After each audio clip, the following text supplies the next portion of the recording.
యుగాంతానికి ప్రతీక ఈ చివరి స్తంభం. అద్భుతమైన దేవాలయం ఇది, కేదారేశ్వర స్వామి దేవాలయం. ఇక్కడ మీరు చూస్తున్న అపురూపమైన ఇంకా అద్భుతమైన కట్టడం ఇది మహబూబ్ నగర్ లో హరిశ్చంద్ర కోటలో ఉన్న కేదారేశ్వర స్వామి వారు. ఈ మందిరం పైన ఉన్నది ఒక పెద్ద బండరాయి. ఈ బండరాయిని ఆపుతున్నట్లు కింద 4 స్తంభాలతో పై గుడి కట్టారు. చూడండి ఎంత అద్భుతమైన కట్టడమో. ఇది ఎప్పుడు నిర్మించారో ఎవరికి తెలియదు, కానీ అతి పురాతనమైన కట్టడం ఇదే. కానీ 4 యుగాలకి సంకేతాలుగా 4 స్తంభాలున్నాయి. ఒక్కో యుగానికి ఒక్కో స్తంభం విరిగిపోతుంది. ఇప్పుడు మనం కలియుగంలో ఉన్నాం కనుక ఈ పెద్ద బండరాయి ఒక స్తంభం పైన మాత్రమే ఉంది. ఎప్పుడు అయితే ఆ స్తంభం కూడా పతనమవుతుందో అంటే విరిగిపోతుందో అప్పుడు ఆ రోజున కలియుగానికి ఆఖరి రోజుగా నిర్ధారించారు.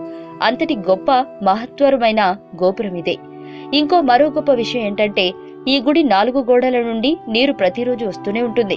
ఈ నీరు చాలా చల్లగా ఉన్నందువలన ఎవరూ లోనికి వెళ్లడానికి సాహసం చేయరు.